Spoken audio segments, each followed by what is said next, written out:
కథలు కానివ్వండి, ఇవన్నిటి కూడా మనం ఇప్పుడు తెలుసుకున్నాము అంటే దానికి కారణం సూత మహాముని. ఆ సూత మహాముని ఒకనొక సమయంలో నైని అనే ఒక అరణ్యంలో సవనకాది మహాములతో కూడి ఉన్నవాడి, వారి శిష్య బృందంతో కూడి ఉన్నవాడి అలా కూర్చుని ఉన్నారట అరణ్యంలో. అప్పుడు ఆ సవనకాది మహాములు అడుగుతూ ఉన్నారు, స్వామి, ఏ వ్రతము చేసినా ఏ తపస్సు చేసినా కోరిన ఫలము సిద్ధించినో అటువంటి వ్రతమును మాకు తెలపండి అని చెప్పని ఆ గురువు గారిని అడిగారట. అప్పుడు ఆ సూత మహాముని చెప్తూ ఉన్నారు,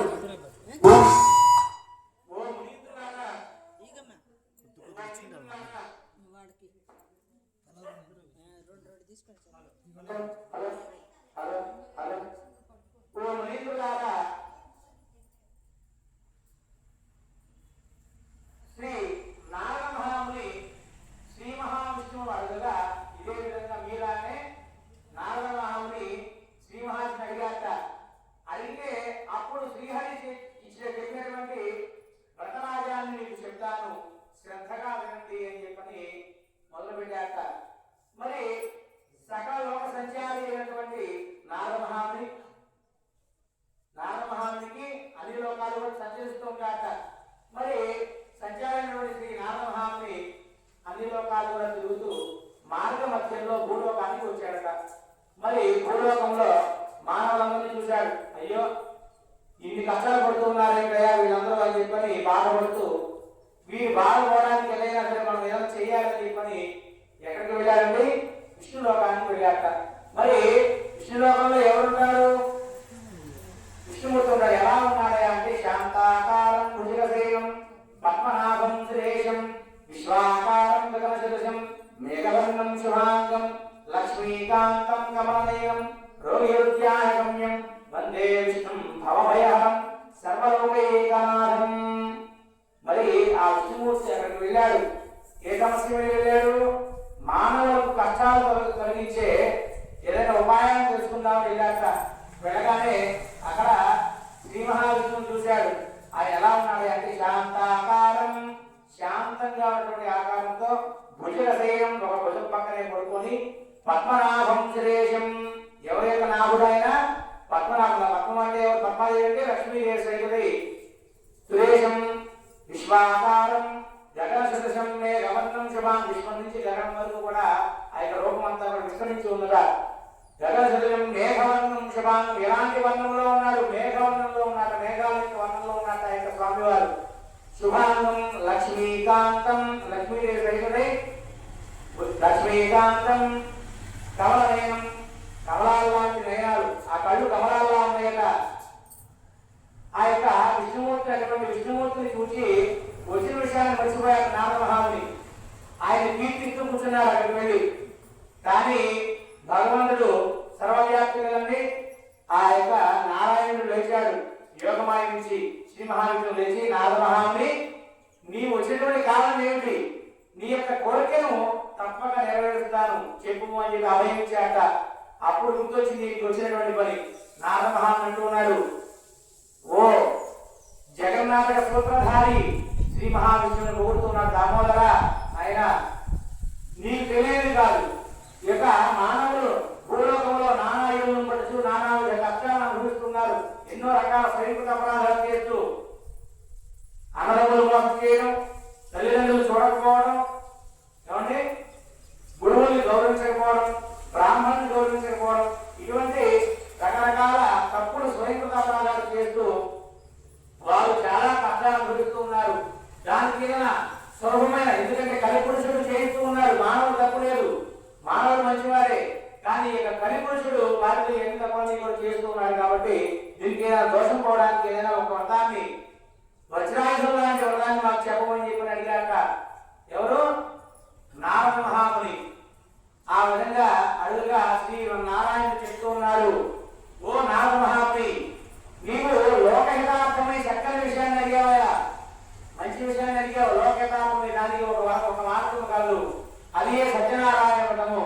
ఆ వ్రతాన్ని భక్తి శ్రద్ధతో ఎవరైతే చేస్తారో, ఎవరైతే వింటారో, ఎవరైతే చూస్తారో వారందరికీ కూడా భయప్రదలకు భయం కలుగును. ఏమంటే భయంగా ఉన్న వారికి భయం పోతుందట. అలాగే కష్టంలో ఉన్న వారికి కష్టానికి బయటపడతారట. అలాగే ఏదైనా వివాదం జరిగినప్పుడు, ఏదైనా యుద్ధాన్ని జరుగుతున్నప్పుడు కానీ వ్రతాన్ని చేసినట్లయితే అట్టి యుద్ధంలో తప్పక విజయం కలుగుతుంది. అలాగే వివాహంగా ఉన్న వివాహం, సంతానం లేని వారికి సంతానము, సర్వత్రా చేపట్టగాను అని చెప్పగానే నారదుడు చాలా సంతోషించి, ఓ నారాయణ, శ్రీ మహావిష్ణువు ఈ యొక్క వ్రతాన్ని ఎప్పుడు చేయాలి, ఎక్కడ చేయాలి, ఎలా చేయాలి, ఎవరు చేయవచ్చు, ఇవన్నీ కూడా సవిస్తరంగా మాకు చెప్పండి అని చెప్పని అడిగాడట ఆ యొక్క నారద మహాముని. అప్పుడు శ్రీ మహావిష్ణువు చెప్తున్నారు, ఓ నారద మహాముని, ఈ యొక్క వ్రతాన్ని కార్తీక మాసంలో కానీ, మాఘ మాసంలో కానీ, శ్రావణ మాసంలో కానీ, లేదా ఏదైనా శుభదినమున కానీ చేయవచ్చు. ఇంకా లేకపోతే మీకు ఏదైనా సమస్యగా ఉన్నప్పుడు ఈ యొక్క వ్రతాన్ని చేసినట్లయితే తప్పక జయము కలుగును, తప్పక భయము తొలగును అని చెప్పారట. అలాగే ఈ యొక్క వ్రతాన్ని ఏకాదశి నాడు కానీ, పౌర్ణమి నాడు కానీ, లేదా రవి సంక్రమణ క్రమం వస్తుంది. రవి సంక్రమణం అంటే ఏమిటి? సూర్యనారాయణమూర్తి మనకి 8 మాసాలు 12 మాసాలు, ఒక్కొక్క మాసంలో ఒక్కొక్క రాశిలో ఒక్కొక్క మాసంలో ఉంటాడు. ఒక నెల రోజులు పాటు ఉంటాడు ఒక్కొక్క రాశిలో. అలా మారుతూ ఉన్నప్పుడు ఒక తిథి వస్తుంది. ఆ తిథి రోజు వ్రతాన్ని చేసినట్లయితే తప్పక ఇంకా బాగా పనిచేస్తుందట. మరి ఈ యొక్క ఎలా చేయాలి, ఎప్పుడు చేయాలో చెప్పేశాడు. మరి ఎలా చేయాలి? దంపతులు ఉన్నారు, విడిగా ఉండొచ్చు, ఎవరైనా ఈ వ్రతాన్ని చేసుకోవచ్చుట. మరి ఉదయాన్నే లెగవాలి. ఎప్పుడు 9-10కి కాదు, సూర్యుడి కంటే ముందుగా లెగవాలట. సూర్యోదయానికి ముందే లేచి తలారా స్నానం చేసి, కాలకృత్యాలు నెరవేర్చిన తర్వాత తలారా స్నానం చేసి, శుచి అయి ఉతికినటువంటి బట్టలు కానీ కొత్త బట్టలు కానీ ధరించి ఆ స్వామివారి దగ్గరికి వెళ్ళి దీపం పెట్టి దండం పెట్టుకోవాలి. ఏమని? దేవాదిదేవ శ్రీ సత్యనారాయణ స్వామి ప్రభు, నీ అనుగ్రహం పొందుటకై, నీ అనుగ్రహం పొందుటకై వ్రతాన్ని చేస్తూ ఉన్నాను ఆయన అని చెప్పి స్వామివారికి పూజ మొదలుపెట్టక ముందే నాకు ఒక ఇల్లు కావాలి, ఒక కారు కావాలి, కేజీ బంగారం కావాలని అనుకోవడం ముందు నీ అనుగ్రహం పొందుటకై నేను వ్రతాన్ని చేస్తున్నాను తండ్రి అని చెప్పని ఆ స్వామివారి సంకల్పం చేయాలి. ఈ రోజు ఈ వ్రతం చేస్తున్నాను, ఎలాంటి నిర్విఘ్నాలు, ఎలాంటి ఆటంకాలు లేకుండా నాకు ఈ యొక్క వ్రతాన్ని చేసి పెట్టిన ఆయన అని చెప్పి భావన అంతా ఎదురు చేసేయాలట. మరి అక్కడి నుంచి కూడా మంచినీళ్ళు లాంటి పదార్థాలు మాత్రమే, అంటే ద్రవ పదార్థాలు తాగుతూ సాయంకాలం వరకు కూడా, సూర్యాస్తమయం వరకు కూడా ఉపవాస దీక్ష వహించి, సూర్యాస్తమయం అవ్వగానే ఆవు పేడ తీసుకుని వచ్చి ఆ పూజా స్థలాన్ని మొత్తాన్ని కూడా అలికి వరిపిండితో ముగ్గులు పెట్టి, నూతన వస్త్రాన్ని ఉంచి, దానిపైన బియ్యము పోసి, కలశాన్ని పెట్టి, కలశం మీద నూతన వస్త్రం పెట్టి, ఆదిత్యాది నవగ్రహాలను, ఇంద్రాది అష్టదిక్పాదులను, గణేశాది పంచలోకపాదులను, వీళ్ళందరూ దేవతల్ని కూడా ఆవాహన చేసిన తర్వాత ఆ స్వామివారిని కలశం మీద ఆవాహన చేయాలట. స్వామివారికి షోడశోపచారాలతో పూజ చేసిన తర్వాత స్వామివారికి ఇష్టమైనటువంటి నైవేద్యం బ్రహ్మ ప్రసాదాన్ని గోధుమ రొక్క పంచదార సమానంగా చేర్చి ప్రసాదం తయారు చేసి ఆ స్వామివారికి నైవేద్యం చేసిన తర్వాత అందరూ కూడా నృత్య గీతాలను జరిపించి స్వామివారికి కథ శ్రద్ధగా, ఆ స్వామి యొక్క కథను శ్రద్ధగా శ్రద్ధాభక్తులతో, పక్కనతో మాట్లాడకుండా శ్రద్ధాభక్తులతో విని చివరిలో ఆ పూజా అక్షతల్ని దర్శనం ధరించి తీర్థ ప్రసాదాన్ని తప్పక తీసుకోవాలి. కాబట్టి ఎవరైతే ఈ యొక్క వ్రతాన్ని చేయడించారో వారు దంపతులుగా కానీ, విడిగా కానివచ్చు, అలాగే చాతుర్వర్ణాలు, అన్ని వర్ణాల వారు ఈ యొక్క వ్రతాన్ని చేసుకోవచ్చుదా, ఏ అభ్యంతరాలు లేవు. తులకు సాయంకాలం కనుక ఈ యొక్క వ్రతం చేసినట్లయితే చాలా మంచిదని చెప్పి మనకు స్కాంద పురాణం చెప్తూ ఉంది. శ్రీ స్కాంద పురాణే రేవా ఖండిత నారాయణ దేవత వరదాయ ప్రథమోధ్యాయ కథా సమాప్త. ద్వితీయోధ్యాయ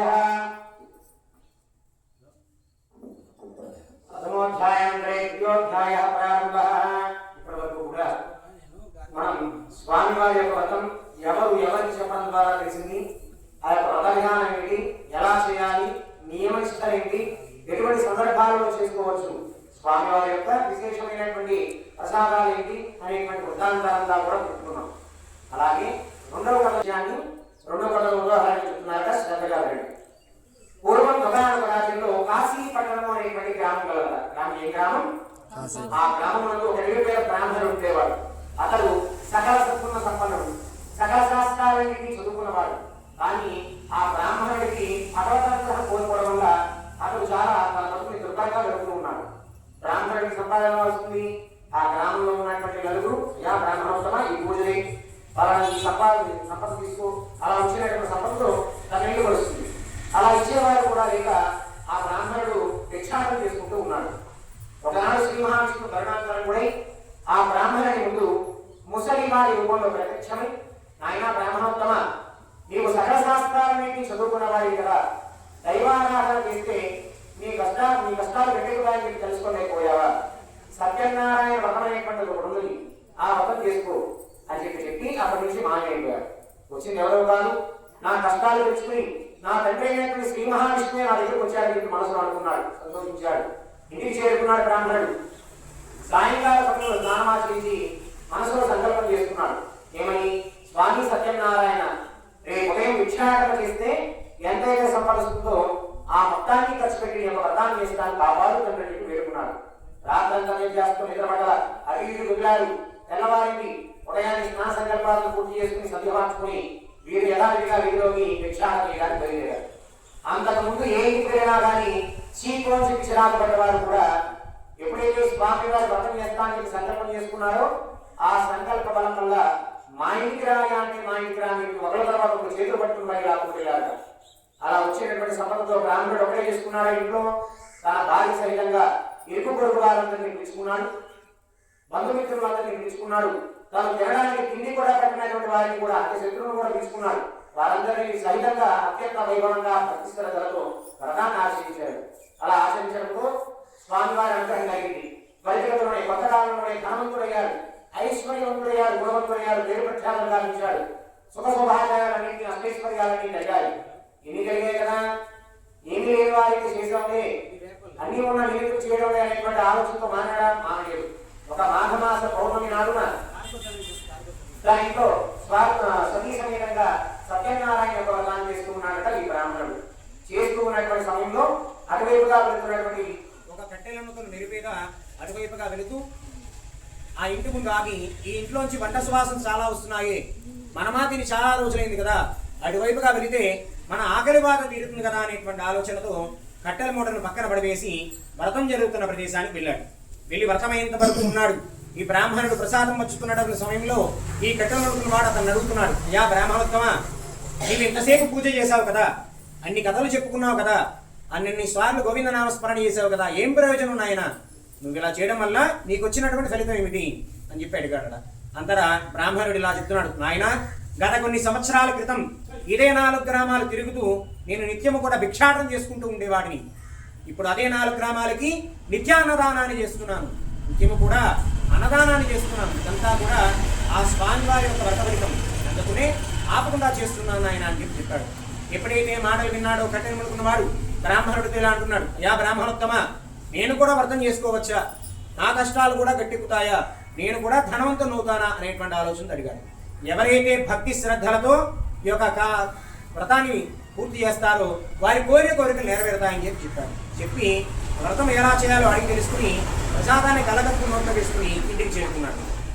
ఇంటికి చేరుకుని సాయంకాల సమయంలో స్నానం ఆచరించి మనసులో సంకల్పం చేసుకున్నాడు. ఏమని?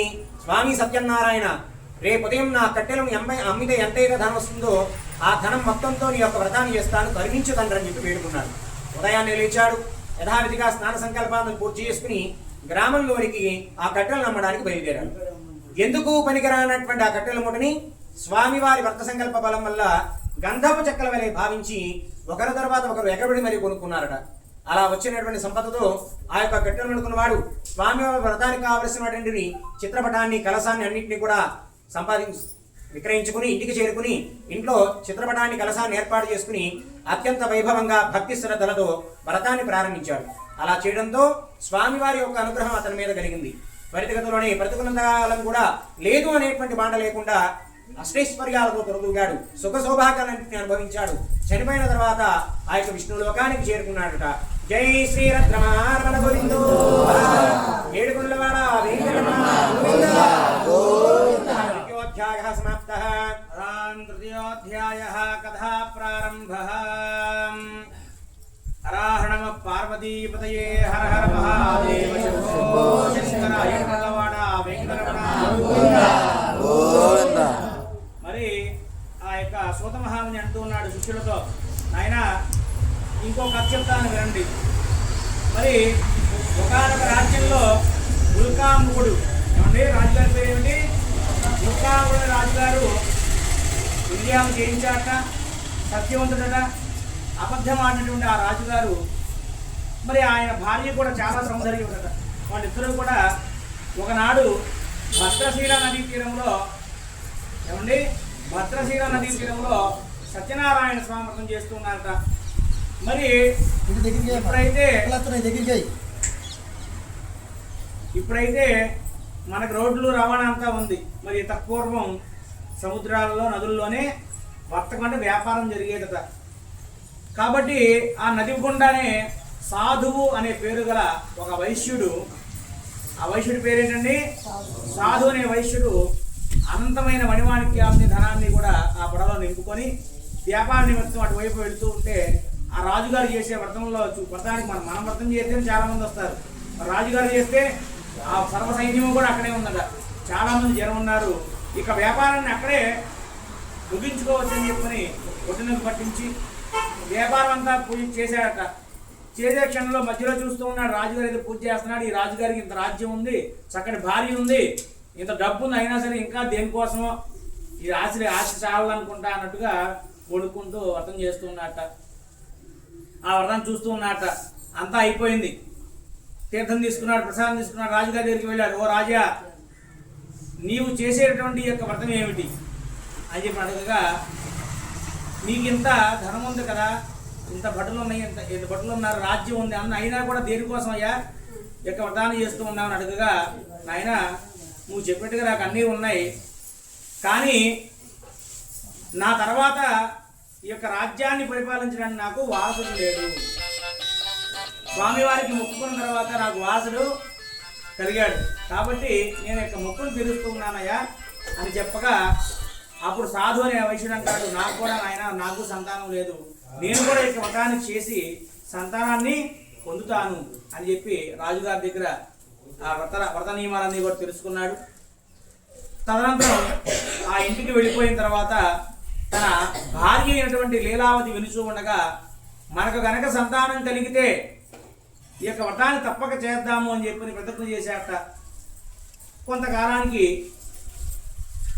ధర్మపారాయణి ఆవిడ లీలావతి భర్తతో శుభించి 10వ మాసంలో ఒక కుమార్తెకు, ఒక ఆడపిల్లకి జననం చేసిందట. ఆ అమ్మాయికి కళావతి అని పేరు పెట్టున్నారట. కళావతిని పేరు పెట్టుకొని అల్లారు ముద్దుగా పెంచుకుంటూ, మరి పుట్టక పుట్టింది, లేలేక పుట్టింది కాబట్టి అల్లారు ముద్దుగా పెంచుతూ ఉన్నారు. చక్కగా బారసాలు చేశారు, జాతక కర్మ చేశారు, నామకరణం చేశారు, అన్నప్రాసన చేశారు. ఇలా కాలం గడిచిపోతూ ఉంది.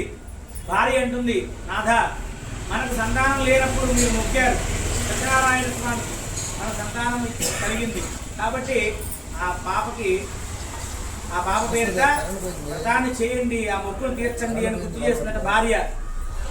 భర్త అంటాడు, మొన్నే బారసాలు చేసాం, నామకరణం చేసాం, అన్నప్రాసన చేసాం, బోళ్ళంత ఖర్చు అయింది, కాబట్టి అమ్మాయి వివాహకాలంలో చేద్దాంలే అని చెప్పని వెళ్ళిపోయాక వ్యాపారం చేసుకోవడానికి. స్వామివారు కూడా మరి మొదటి తప్పు కదండి, అంటే మరి తల్లిదండ్రులు ఎమ్మటే కొట్టేది కదా, తప్పు చేశారనుకోండి భయం చెబుతారు, మరీ వినకపోతే తెప్పేస్తారు. అలాగే భగవంతుడు కూడా జగదపితరం అందే పార్వతీ పరమేశ్వరి జగత్ మొత్తానికి కూడా తల్లిదండ్రులు వారే కాబట్టి స్వామివారు క్షమించి వదిలేశాడు. సరే, కాలం ఎలా గడుస్తుందంటే ఈ పౌర్ణమికి వచ్చే చంద్రుడిలాగా, ఏమన్నా అమావాస్య తర్వాత చంద్రుడు ఎలా ఉంటాడు? చిన్న గీతలా ఉంటాడు. పౌర్ణమికి బాగా నిండుగా ఉంటాడు. అలాగే ఆ పాప కూడా వెంటనే యుక్త వయసుకు వచ్చేసింది, వివాహానికి వచ్చేసింది అమ్మాయి. సరే ఒక దూతను పిలిచాడు, మా అమ్మాయికి తగిన వరుణ్ణి తీసుకురమ్మని చెప్పి ఆజ్ఞాపించాడట. సరే అతను కూడా వెళ్ళాడు. కాంచీ నగరానికి వెళ్ళి, కాంచన నగరానికి వెళ్ళి, ఇప్పుడు కంచి అంటే ఇప్పుడు ఉన్నటువంటి కంచే కాంచన నగరం, ఆ కంచికి వెళ్ళి ఒక యోగిని వయసు కుమారుని తీసుకుని వచ్చాడు. ఆ పిల్లవాడు అన్ని రకాలుగా తగిన వాడకుడి చేత రంగరంగ వైభవంగా వివాహం చేశాట అమ్మాయినిచ్చి. అయిపోయింది, వివాహం కూడా అయిపోయింది. మర్చిపోయాడు, వివాహం హడావిడిలో పడిపోయి, భోజనం హడావిడిలో పడిపోయి మర్చిపోయాడు. సరే ఇక ఒక్కడే కూతురాయే, వ్యాపారం మొత్తం ఎవరికప్ప చెప్పాలి? అల్లుడు గారికి అప్ప చెప్పాలి. సరే అల్లుడు గారికి వ్యాపారం నియమాలను నేర్పించాలి కదా. తీసుకున్నాడు, అల్లుడు గారిని తీసుకొని రత్నసానుపురానికి వెళ్ళాడు. వేరే రాజ్యానికి వెళ్ళి రత్నసానుపురం, ఆ రాజ్యం పేరేమిటి? రత్నసానుపురం. ఆ రాజుగారి పేరు, ఆ యొక్క రాజ్యం పరిపాలించిన రాజుగారి పేరు చంద్రకేతు మహారాజు గారు. ఏమండి, ఆ చంద్రకేతు మహారాజు గారి యొక్క రాజ్యానికి వెళ్ళారు. ఇలాగే సాయంకాలం అయింది, పడవ ఒడినకు పట్టించాడు. గుడ్లో దాకా హోటళ్ళు, ఈ ఓయో రూమ్స్ లేవు కాబట్టి సత్రాలన్నీ ఉండేవి, గుమ్మాలు ఉండేవి కాదు. వెళ్తాం, అక్కడ పాత్రలు ఉండేవి, వండుకొని తిని మనం వచ్చేటప్పుడు తొడవ పడవ ఇచ్చి రావడం, అదే హోటల్ అంటే అప్పట్లో. చక్కగా ఆ సత్రంలో బస చేశారు, తిని శుభ్రంగా పడుకున్నారు. స్వామివారి యొక్క శాపం తగిలింది. ఎందుకు తగిలింది? ఎన్ని సంవత్సరాలు మర్చిపోయాడు? ఎప్పుడో పిల్ల పుట్టినప్పుడు మొక్కుకున్న మొక్కు, పెళ్ళి అయిపోయినప్పుడు తీర్చరా. మరి ఎవరికన్నా ఒప్పుకుంటుందని? అయినా సరే స్వామి నువ్వు సర్వనాశనం అయిపోమని చెప్పించలా. వీరికి దారుణమైన కఠిన దుఃఖములు కలుగుగాక అని చెప్పించాట. మనమైతే ఏం చేస్తాం? సర్వనాశనం అయిపోవాలి వీళ్ళు, మనకు అన్యాయం చేసి అనుకుంటాం లేదా? భగవంతుడు అలాగా అందరినీ ఒకే దృష్టితో చూస్తాడు. మనకు ఎప్పుడైతే రోగం వచ్చిందనుకోండి దేహానికి, డాక్టర్ గారు గుర్తొస్తారు. కష్టం వస్తే భగవంతుడు గుర్తొస్తాడు. కాబట్టి కష్టాలు కలుగుగాక అని చెప్పించాట. మీరు చెప్పండి రాదే కదా. కాబట్టి ఆ స్వామివారి యొక్క శాపం తగిలింది. అదే రోజున రాజుగారి యొక్క ధనాగారంలోంచి ఒక ఇద్దరు దొంగలు కొంత ధనాన్ని అపహరించుకొని పరిగెత్తుతూ ఉన్నారట. భటులు చూడనే చూశారు, వెంబడిస్తూ ఉన్నారు. ఎంత పరిగెత్తినా, ఎన్ని సందులు తిరిగినా సరే అది వదలట్లేదంట. ఈ రోజు ఈ దొంగతనం మంచిది కాదని చెప్పని నిశ్చయించుకొని ఆ మూటలు తీసుకొచ్చి ఈ సత్రంలో వీళ్ళ దగ్గర పడేసి వాళ్ళు పారిపోయారట. మరి ఇప్పుడులాగా మనకి లైట్లు, సీసీ కెమెరా లేని రోజులాగే. సాయంకాలం చీకటి పడిపోయింది కదండి, వాళ్ళిద్దరే వీళ్ళిద్దరే అనే కాన్సెప్ట్ మీద వీళ్ళిద్దరిని తీసుకెళ్లి రాజుగారి దగ్గర ఉంచారు. రాజుగారికి చెప్పారు, రాజా ధనంతో సహితంగా చోరులను కూడా పట్టుకుని తీసుకుని వచ్చాము, విచారించి తగిన శిక్ష విధించండి అని చెప్పారు. కానీ స్వామి శాపం ఉంది కదండి, రాజుగారు కూడా మర్చిపోయాడు. చేపించడం లేదేం లేదు, తీసుకెళ్ళి లోపల పడే వీళ్ళిద్దరిని దారుణమైన కఠిన దుఃఖాలను కలగజేయండి, మళ్ళీ ఇంకెక్కడ చేయకూడదు వీళ్ళు అసలు తప్పు అని చెప్పి గట్టిగా చెప్పాడు ఆయన రాజుగారు కూడా. సరే వీళ్ళు వ్యాపారం కోసం తెచ్చినటువంటి ధనం, పడవలో ధనం ఉంటుంది కదా, ఇంకెక్కడెక్కడ దొంగతనం చేసి కూడా మన ఆధీనంలో పెట్టండి, మరి ఏమైనా పక్క రాజ్యపు రాజులు వస్తే మరి అప్పచెప్పాలి కదండి అని చెప్పి ఆధీనం కూడా చేసేసుకున్నట్ట. ఇక చూడండి, మన కర్మ ఫలితం అంటే ఎలా ఉంటుందంటే, కష్టాలన్నీ ఒకసారి వస్తాయండి మాకు అని అంటూ ఉంటాం, కానీ ముందు చేసే పాపాలు మాత్రం మనం చేసేస్తూ ఉంటాం. మనం చేసేటువంటి పాప పుణ్య ఫలితాలే మన కర్మలుగా మారుతూ ఉంటాయి. వీరు చేసినటువంటి తప్పు ఎలా మారింది అంటే, ఆడవాళ్ళు మాత్రమే ఉండటం చూసి సొంత ఊళ్ళో మరి ఇద్దరు వ్యాపారానికి వెళ్ళిపోయారు. ఆడవాళ్ళు ఇద్దరే ఉన్నారు కదా, ఆ దొంగలు ఇదే మంచి సమయం అని నిశ్చయించుకొని వాళ్ళ ఇంట్లో పడి ఉన్నదానం అంతా అపహరించుకుపోయారట. వాళ్ళు తిండుకు తిండి లేవు, ఎన్నాళ్ళు తింటారు? అయిపోయినాయి, డబ్బులన్నీ అయిపోయినాయి. ఇక ఈ శరీరానికి ఏమన్నా బాధ వచ్చిందనుకోండి, మనస్సు పద అని చెప్పి లేపుతుంది. అదే మనస్సుకు బాధ వస్తే శరీరం లేకపోతే మనస్సు గట్టిగా ఉండాలి. మనోదుఖం లేకుండా మనశ్శాంతి కలిగిందా సంకల్పంలో చెప్పాము. కాబట్టి ఆ మనస్సు విచారంతో లీలావతి మంచం పట్టిందట. మరి కళావతి ఆ అమ్మాయి ఎవరో బ్రాహ్మణుల ఇంట్లో సత్యనారాయణ జరుగుతూ ఉంది, అక్కడ భోజనం జరుగుతుందని చెప్పని సాయంకాలం కూడా వెళ్ళిందట. మఠంతా చూసింది, ప్రసాదం తీసుకుంది, తిరిగి ఇంటికి ఆలస్యంగా వచ్చిందట. అప్పుడు ఆ లీలావతి అంటుంది, అమ్మాయి ఇంత రాత్రి వరకు ఎక్కడ ఇంటికి అడిగిందట. అప్పుడు అమ్మాయి చెప్తుందమ్మా, ఒక బ్రాహ్మణ గృహంలో సత్యనారాయణ వ్రతం జరుగుతూ ఉంటే అక్కడే ఉంది, కాస్త ప్రసాదం నీకు కూడా తీసుకొచ్చాను తల్లి అని చెప్పి ఆవిడ ప్రసాదం పెడుతుంది. అప్పుడు గుర్తొస్తుంది ఆవిడ, అమ్మ నువ్వు పుట్టక ముందు మీ నాన్నగారు చూపారు, ఇంతవరకు తీర్చలేకపోయాం, దానివల్లే మనకి ఇలా జరుగుతుందేమో. కాబట్టి రేపు మన బంధువుల సహకారాలు తీసుకునైనా సరే ఈ వ్రతం చేయాల్సిందే అని చెప్పని ఆవిడ మనసులో సంకల్పం చేసుకుందట. మరి పొద్దునే వేసింది, కాలకృత్యాలు నెరవేర్చుకుని ఓటుకు తెచ్చుకుని ఎలా కూడా బంధువుల సమక్షంలో స్వామి వారి తన ప్రదానం చేసి ఈ విధంగా మొక్కినదా, స్వామి సత్యనారాయణ స్వామి ప్రభుడు నా భర్తయు అల్లుడును సుఖముగా ఇచ్చినట్లుగా వరమేపు తండ్రి అని చెప్పి నమస్కారం చేసుకుంటా. వెంటనే స్వామి వారు సంతోషించి, సరే భర్త చేయకపోతే చేయకపోయాడు, భార్య చేసింది, చేసి కోరుకుంది, నా భర్తయు అల్లుడు సుఖముగా ఇచ్చినట్లుగా వరమేపు తండ్రి అని మొక్కుకుంది. కాబట్టి ఇక ఆ రాజుగారి, ఏ రాజుగారు, రాజుగారి పేరేంటి, చంద్రగిరి మహారాజు గారి యొక్క సముఖంలో సాక్షాత్కరించాక సత్యనారాయణ స్వామి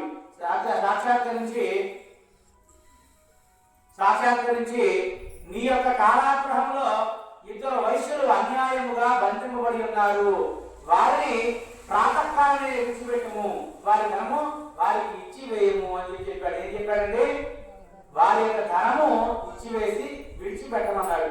సరే రాజుగారు వెంటనే విడిచిపెట్టలేదు. రాజుని మంత్రిని అందరినీ కూడా పిలిచి సభ చేశాడు. సభలో ఉన్న వాళ్ళందరినీ కూడా చెప్పాడు, ఆయన మరి ఇలా ఇలా ఇలా కల వచ్చింది, సత్యనారాయణ స్వామి వారు నాకు చెప్పారు విడిచిపెట్టమని. అనగానే సభలో వాళ్ళందరూ కూడా అన్నారు, సత్యనారాయణ స్వామి సత్యం గల దేవుడు కాబట్టి మనం వాళ్ళిద్దరిని విడిచిపెట్టేయాలి అని చెప్పని, నీకు వచ్చింది భ్రమ కాదు, కల కాదు, అది నిజం, స్వామివారు చెప్తే మనం చేయాలి అని చెప్పని నిశ్చయించుకున్నారు. ఇద్దరిని పిలిచారు, చక్కగా చూడాలి అంటే గడికి చేయించారు, కొత్త బట్టలు ఇచ్చారు. మరి రాజుగారు ఏం చేశాడు, స్వామివారే చెప్పాడు వీళ్ళంత మంచివాళ్ళు అనుకుని ఆయన ఆధీనం చేసినటువంటి ధర్మం కంటే డబుల్ రెట్టింపు ధనం ఇచ్చాక, రెట్టింపు ధనం ఇచ్చి సంతోషపెట్టాడు. సరే వాళ్ళు కూడా రాజుగారి నమస్కరించి అనేక విధాల కొడియాడి వాళ్ళ దారిలో వచ్చేటువంటి దేవాలయాల్లో తీర్థయాత్రలు అక్కడక్కడ ఆగి బ్రాహ్మణులకు, మరి జైల్లో ఉన్నారు ఎన్నో నుంచి, అక్కడక్కడ దానధర్మాలు చేసుకుంటూ ఇంటికి వెళుతున్నారు. ఇది శ్రీ కాంతపురాణే రేవ అంటే సత్యనారాయణ దేవతాయ ప్రతివత్యాయ సమాప్త ఏడు పల్లవర వెంకటరమణ గోవింద తృతీయోధ్యాయం చతుర్థోధ్యాయ ప్రారంభ. ఇలా ఎప్పుడైతే ఆ రాజుగారి చేత షావుకారు ఒక నలుగురు ఇద్దరు కూడా నిర్దోషులుగా విడుదల చేయబడ్డ వారి కనిపించినటువంటి దేవాలయాలన్నింటికి కూడా పూజలు దానధర్మాలు చేసుకుంటూ తన గ్రామం వైపుగా వెళ్తూ ఉన్నారు. సత్యనారాయణ స్వామి వారికి వీరిద్దరిని మరొకసారి పరీక్షించాలని ఆలోచన కలిగింది. ఎందుకయ్యా అంటే మానవుని యొక్క మనస్సు నిలకడలేదు, అంటే చంచలమైనది. ఇక్కడ మనం అనుకున్న మాట మనంతా ఇక్కడే ఉన్నాం, కానీ మన మనసు చుట్టూగా తిరుగుతూ ఉంటుంది. మనం సంరక్షణ వచ్చినటువంటి బాధలు ఉంటారు లేదా, గొర్రెలు ఇంటి దగ్గర గొర్రెలు ఉన్నాయా తప్పున్నాయా లేదా అనేటువంటి ఆలోచనతో అలాగే తిరుగుతూ ఉంటుంది. అలాగే ఇప్పుడు నా అనుజ్ఞ చేత నా కరుణ పొంది విడుదలై వెళ్తున్నారు కదా, ఇంటికి చేరుకునే లోపు నేను అనేవాడిని నన్ను గుర్తుపెట్టుకుంటారా లేదా, నా వ్రతాన్ని పూర్తి చేస్తారా లేదా, మళ్ళీ మర్చిపోతారా, కనీసం నా నామస్మరణ చేస్తారా లేదా అనేటువంటి ఆలోచనతో వీరిద్దరిని మరొకసారి పరీక్షించారట సత్యనారాయణ స్వామి. ఏ విధంగా వీరిద్దరు కూడా ఒక పటపక్షం కింద అల్పాహారాన్ని భుజించి విశ్రాంతి తీసుకున్నటువంటి సమయంలో వారి వద్దకు సత్యనారాయణ స్వామి వారి ముసలి సన్యాసి రూపంలో ప్రత్యక్షమయ్యారు. ఆయన రూపం ఎలా ఉంది, 6 పిల్లల పైన ఎత్తు, మంచి దేహపుష్టి కటపుష్టి కలవాడి, పక్షస్థలం దాకా విశాలు గడ్డాలు పెరిగిపోయి రూపం చూస్తే భయం కలిగించే విధంగా ఉన్నారు. ఆ విధంగా ప్రత్యక్షమయ్యారు సత్యనారాయణ స్వామి. ప్రత్యక్షమై నిద్రపోతున్నటువంటి షావుగారిని కట్టి వేశాడు. అయ్యా షావుగారు, ఎటువైపుగా మీ గోడ ప్రయాణం సాగుతుంది, ఈ గోడలో ఎంత సంపదను మీరు తీసుకెళ్తున్నారు చెప్పవలసిందని ఇక్కడ ఎప్పుడైతే ఆ యొక్క సన్యాసి యొక్క రూపాన్ని చూసి భయపడిపోయాడో ఈ షావుకారు ఇలా అంటున్నాడు, మనసులో అనుకున్నాడు, మన గోడలో ఎక్కడ సంపద ఉందని చెప్తే మనల్ని కొట్టి చెప్పడం చేసి ఆ ధనాన్ని దొంగిలించుకుపోతారేమో అనేటువంటి భయంతో ఆ సన్యాసి ఇలా అన్నాడు, ఓయి సన్యాసి. చూడండి, సన్యాసి అయితే తపస్సు చేసుకునేవాడు, సన్యాసి అయితే ఎందుకు పనికిరానటువంటి ఓయి సన్యాసి, మా ఊరలో ఉన్నటువంటి చదువు అయినటువంటి లేకి అయినా 5వ రోజు చెప్తున్నా మీరు అందువల్ల ఆకులు అలవలే చీకరించి వెళ్ళిపో అని చెప్పి అవమానం వచ్చారు. అవునానైనా ఆకులు అలవలేనా కథాస్తు అలాగే లాంటి పలికి ఒక చెట్టు కింద కూర్చొని ఓం నమో నారాయణాయ నమః అనుకుంటూ అష్టాక్షరి మంత్రాన్ని ఇంతలో మామగారైనటువంటి షావుకారు ఓడ వైపు చూశాడు. ఓడలో సరిగ్గా ఏదైనా ఉంటే నదిలో సగం లోతుగా మునిగి ఉంటారు కదా, గాలి తేలిగాడుతుంది అని చెప్పి పరుగుపరుగున వెళ్ళి చూశాడు. సంపదంతా కాస్త ఆకులు అల్లుడుగా మారి కనిపించాయి. ఉన్న చోటనే కోలబడ్డాడు మామగారు. అల్లుడు గారు మెరుగు తెచ్చుకుని మామగారి మీద నీళ్ళు వెళ్ళి, అయ్యా ఇదంతా కూడా ఆ సన్యాసి దుర్భాష ఆడటం వల్లే జరిగిందేమో, పదండి ఆయన కాళ్ళ మీద పడి క్షమాపణ వేసుకుని మనం జరిగిందంతా విన్నపించుకున్నామని చెప్పి తెలివి తెచ్చుకున్న వారి పరుగు పరుగున వెళ్ళారు. వెళ్ళి ఆయన కాళ్ళ మీద పడి క్షమాపణ పెట్టుకుంటున్నారు. అయ్యా మిమ్మల్ని అనాలని మాట్లాడి ఉన్నాను, తెలియక చేసినటువంటి తప్పులు క్షమించండి, నా సంపదే నా సర్వస్వం, ఆ సంపద లేకపోతే నేనేమీ చేయలేనని చెప్పి బాధపడుతున్నాడట. అంతలా సన్యాసి అంటున్నాడు, నాయనా షావుకారికంతా నిజము కాదులే, నీ సంపదంతా కూడా నీ గోడవనే ఉంది, ఎక్కడికి పోలేదు. నీకు సత్యనారాయణ వ్రతాన్ని చేయాలనేటువంటి ఆలోచనని మరొకసారి గుర్తు చేద్దామని ఈ యొక్క పరీక్ష, అంతేగాని నిజం కాదని చెప్పాడు. సంతోషించాడు. ఆ మాటని పలుకున్న గోడలు చూడగానే ఆకులు అడుగులు కాస్త సంపదలుగా అనిపించాయి. సంతోషించాడు. ఇంకా ఆలస్యం చేస్తే ఇక్కడే ఉంటే ఇంకెన్ని వ్యక్తులు చూడాలా, ఇంకెన్ని పరీక్షలు అనుభవించాలా అనేటువంటి భయంతో ఎక్కడ ఆగకుండా తన గ్రామానికి తీరానికి చేరుకుని సంపదనంతా సరుకులంతా కూడా తిప్పుకుంటూ ఉన్నాడు. తిప్పుకుంటూ ఒక వర్తకుడు పిలిచాడు. ఎందుకు? మేము వచ్చాము అనేటువంటి విషయాన్ని తన ఇంట్లో ఉన్నటువంటి తన భార్య కూతురికి ఇద్దరికి తెలియజేయమని చెప్పి ఒక వర్తకుడిని పిలిచి వర్తమానం పొందారు. ఈ వర్తకుడు వెళ్ళే సమయానికి ఇంట్లో ఉన్నటువంటి తల్లి కూతురు ఏం చేస్తున్నారు? వ్రతం చేయబట్టే కదా రాజుగారి స్వప్నంలో కనిపించి వాళ్ళంతా విడుదల వచ్చింది, అలా చేస్తూ ఉన్నారు. ఎప్పుడైతే ఈ వర్తకుడు వచ్చి, అమ్మా మీ యొక్క భర్త మీ యొక్క అల్లుడు కూడా గ్రామానికి ఇచ్చేశారు, నదీ తీరంలో ఉన్నారు అనేటువంటి విషయాన్ని చెప్పారు.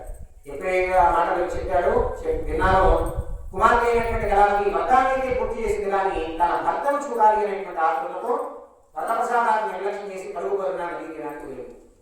వెళ్ళగానే ఎప్పుడైతే మళ్ళా స్వామి భావం వచ్చింది, ప్రతి సమస్యకు కూడా ప్రతి ఒక్క ఉదాహరణకు కూడా ప్రతి ఒక్క కష్టానికి కూడా ఒక ఉపాయం ఉంటుంది, ఒక ఆలోచన ఉంటుంది. ఇది చేయకూడదు అనేటువంటి చెప్పడానికి మనకి ఇదంతా కలగకూడదు. స్వామి ఇంతసేపు చేశారు కదా, భక్తి శ్రద్ధలతో చేస్తే మా కోరిక నెరవేరుతాయని చెప్పి మీరు అనొచ్చు. మనం భగవంతుడి దగ్గరికి ఒకసారి రోజు ఎందుకు వస్తున్నాం?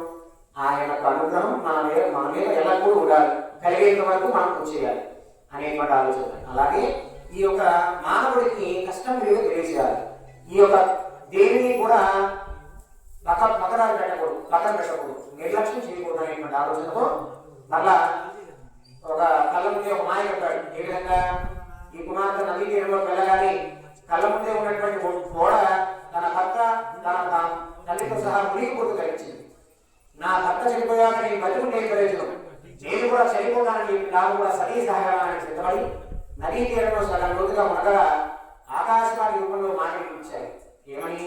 అమ్మా కళావతి, ఇదంతా నిజము కాదు, నీవు వ్రతాన్ని అయితే పూర్తి చేసావు కానీ వ్రతప్రసాదాన్ని తీసుకోలేదు, అందుకే ఇంత కష్టం కలిగింది. వెళ్ళి ప్రసాదం తీసుకోమని చెప్పగానే పరుగుపరుగున వెళ్ళింది. తన తల్లితో సహా పునఃపూజ చేసి వ్రతప్రసాదాన్ని అన్నప్రసాదాన్ని స్వీకరించి తిరిగి ఇద్దరు కూడా నదీ తీరానికి చేశారు.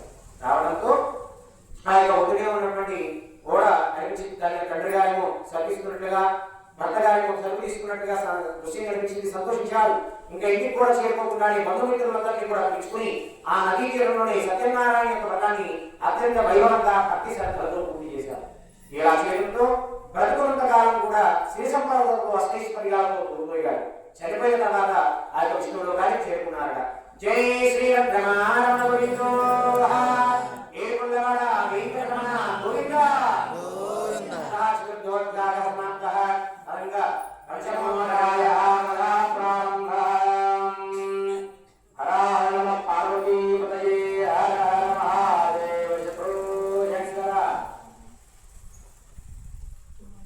మరి ఇంకో కథ చెప్తున్నాను నాయన అని చెప్పిన సోద మహాత్ముని చెట్ట చివరి కథ చెప్తూ ఉన్నారు వాళ్ళ శిష్యులకు. ఒక రాజ్యంలో తుంగధ్వజుడు రాజుగారి పేరు ఏంటంటే తుంగధ్వజుడు అనే రాజుగారు మరి ప్రజల్ని కనతండ్రులాగా కనబిడ్డల్లాగా చూసుకుంటూ ఉన్నాక, ఆ రాజ్యపాలన చక్కగా ధర్మంగా చేస్తున్నాక, మరి ఒకనొక సమయంలో అమాయకమైనటువంటి పేద ప్రజల్ని క్రూర మృగాల నుంచి కూడా బారి నుంచి కాపాడాలని చెప్పని క్రూర మృగాలను సంహరించి అలసిపోయి ఆ యొక్క అడవిలో వచ్చినటువంటి గుడారం మీదుగా వస్తూ ఉన్నట. మరి వస్తున్నటువంటి ఆ రాజుగారికి ఒక దృశ్యం కనబడింది. కొంతమంది గొల్లలు ఒక మారేడు చెట్టు కింద శ్రీ రమాసహిత శ్రీ వీరవేంకట సత్యనారాయణ స్వామి వారి వ్రతాన్ని చక్కగా ఆ వ్రతాన్ని నియమాలతో పాటిస్తూ పూజ చేస్తూ ఉన్నారట. మరి అటుగా వెళుతూ ఉన్నా కూడా రాజుగారు ఆ స్వామి వారికి నమస్కారం చేయకుండా వెళ్ళిపోయారట. తన గుడారం దగ్గరికి ఆ స్థావరానికి వెళ్ళిపోయారట. ఆ రాజుగారిని వాళ్ళు కూడా చూశారు. మరి పెద్దవాడు రాజ్యానికి రాజంటే మొదటి వ్యక్తి కాబట్టి మనం చేసినటువంటి మొదటి ప్రసాదాన్ని ముందు ఆయన ఇవ్వాలని చెప్పని వాళ్ళు చక్కగా ఆలోచన చేసి ఆ ప్రసాదాన్ని తీసుకువెళ్ళి రాజుగారి దగ్గర ఉంచి మరలా వెనక్కి వచ్చి అందరూ కలిసి ఆ ప్రసాదాన్ని భోజనాన్ని కూడా భోజించారట. కానీ గొల్లలు ఇచ్చినారని చెప్పి నీచముగా భావించి ఆ యొక్క స్వామి ప్రసాదాన్ని నీచముగా భావించి భక్షింప తిరస్కరించాడు. అది తినడం మానేసి వెళ్ళిపోయారు, రాజ్యానికి వెళ్ళిపోయాడు రాజుగారు. ఆ విధంగా చేయడం వల్ల స్వామి చాలా కోపించిన వాడి వీరికి ఇంత దిగ్గారమా అని చెప్పని తర్వాత వచ్చే యుద్ధాలలో తన నూరుగురు కుమారుల్ని కోల్పోయారట. సర్వ సైన్యాన్ని కోల్పోయి సర్వ సంపదలని కూడా కోల్పోయి అరణ్య పాడైపోయాక అయితే అడవులు పాడైపోయాక రాజుగారు. నేను ఇంత ధర్మంగా ఉన్నాను, ప్రజలు చక్కగా కర్మపాలన చేసినా కూడా నా ముందుకు ఇటువంటి కష్టాలు వచ్చాయి అని చెప్పని తనలో తాను ఊహించుకొని తను చేసినటువంటి తప్పులన్నింటినీ కూడా గుర్తు తెచ్చుకుంటే సత్యనారాయణ స్వామి యొక్క వ్రతంలో ఆ యొక్క కొలలు చేసినటువంటి పొరపాటు గుర్తొచ్చి వెంపలేసుకొని మళ్ళా వాళ్ళ దగ్గరికి వెళ్ళి భక్తి శ్రద్ధలతో సత్యనారాయణ స్వామి వ్రతాన్ని చేసి అక్కడనే భోజనం కూడా వాళ్ళతో కలిపి చేసిన తర్వాత స్వామి యొక్క అనుగ్రహంతో క్రమక్రమముగా మరలా ధనవంతుడై పుత్రవంతుడై భాగ్యవంతుడయ్యి బ్రతికినంత కాలం కూడా సకల సుఖాలను అనుభవించే అంత్యంలో స్వర్గాన్ని పొందాక. కాబట్టి మహాప్రభావమైనటువంటి యొక్క వ్రతాన్ని ఎవరైతే చేస్తారో, ఎవరైతే చూస్తారో, ఎవరైతే కథను వింటారో వారందరికీ కూడా స్వామి అనుగ్రహం ఉంటుందట.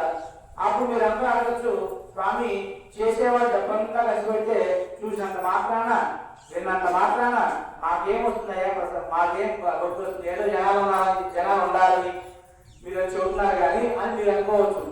శాస్త్రంలో ఒక వచనం ఉంది, కథ కాళీవా కేవా ప్రేరణ చినమోడ సహా పుష్కృతే సుష్కృతే దేవా చట్వారీ సమభాగిన. అంటే ఎవరైతే భక్తి ప్రధానంగా ఈ వ్రతాన్ని చేస్తారో, ఎవరైతే చూస్తారో, ఎవరైతే వింటారో, ఎవరైతే సామాన్యులు అంతా కూడా సమకూరుస్తారో, ఎవరైతే శుభ్రం చేస్తారో వీళ్ళందరికీ కూడా చట్వారీ సమభాగిన. వాళ్ళు వ్యక్తిగతంగా మంచివాళ్ళు కానివ్వండి, చెడ్డవాళ్ళు కానివ్వండి, వ్యక్తిగతమైన విషయం ఇక్కడ అవసరంలా ఎవరైతే భక్తి ప్రధానంగా ఈ కార్యక్రమాలు నిమగ్నం చేస్తారో వారికి ఆ పావలా పుణ్యం లభిస్తుంది. ఏమండి, డబ్బు ఎవరు ఖర్చు పెట్టినా సరే మరి కష్టం కూడా డబ్బేగా, శ్రద్ధ కూడా డబ్బేగా, విద్య కూడా డబ్బేగా. కాబట్టి చేసినందుకు మాకు, చేసినందుకు మీకు అందరికీ కూడా ఆ భగవంతుడు సమానంగా పుణ్యం సంప్రాప్తం చేస్తాడు. కాబట్టి ఈ మహాప్రభావమైన వ్రతాన్ని ఎవరైతే భక్తి శ్రద్ధతో వింటారో, చూస్తారో, ఆ యొక్క చేస్తారో స్వామి అనుగ్రహం కలిగి సర్వ సంపదలు, సర్వ అరిష్టాలు కూడా కలిగిపోయి సర్వ సంపదలు కలుగుతాయి అని మనకు ఈ యొక్క శాస్త్రం పురాణం మనకు చెప్తూ ఉన్నది. అలాగే సనాతనమైన హరి కలియుగంలో మన యొక్క కష్టాలను నెరవేర్చడానికి రకరకాల రూపంలో వస్తారు. అంతేగాని శంకు చక్రాలు, గదా, పద్మాలతో రాడు. వస్తే మనం కూడా నమ్మం కాబట్టి. ఏమండి, కాబట్టి మనలాగానే మన పక్కికాయలాగా ఎదురుకాయలాగానో కష్టంలో ఎవరైతే మీకు సాయం చేస్తారో వాడే భగవంతుడు. కష్టంలో ఎవరైతే మీకు సాయం చేస్తారో వాడే భగవంతుడు. కాబట్టి ప్రతి మనిషిలోనూ భగవంతుని చూడాలి, ప్రతి మనిషిని గౌరవించాలి. చిన్న పెద్ద కారణం వేరే ఉండకూడదు. ప్రతి మనిషిని కూడా సమానంగా గౌరవించినట్లయితే భగవంతుడి యొక్క అనుగ్రహం మనకు ఉంటుంది. కాబట్టి ఈ సనాతనమైనటువంటి హరి కలియుగంలో అనేక అవతారాలను రూపాలను పొంది మనం రచిస్తూ ఉన్నాడు.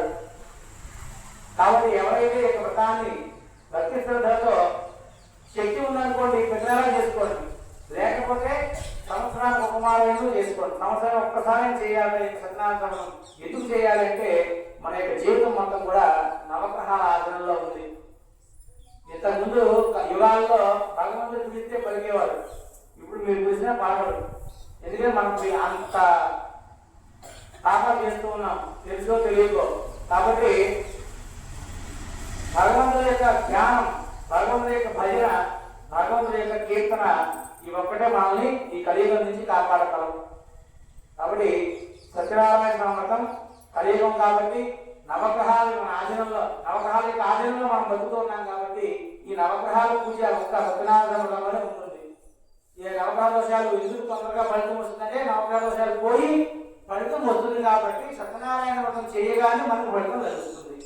కాబట్టి ఈ అందరూ నమస్కారం చేసుకొని స్కాంతపురాణే రేవా ఖండే సత్యనారాయణ దేవతా వ్రత సహాయం ప్రతిమోధ్యాయ సర్వం సమాప్త. ఏడు మంగళవార వెంకటరమణ గోవింద, రమణాథ వాసుదేవ గోవింద, ఆపద ముక్కలవార అనాథరక్షక గోవింద, అడుగుతున్నారవార ఆపద ముక్కలవార గోవింద, వడ్డీ కాసులవార శ్రీ వెంకటరమణ గోవింద గోవింద. అందరూ కూడా అక్షరం చేతిలో ఒక్కొక్కరుగా ముందు దంపతులు వస్తారు, సగం వేసి సగం సరస్వతి ధరించండి. నైవేద్యం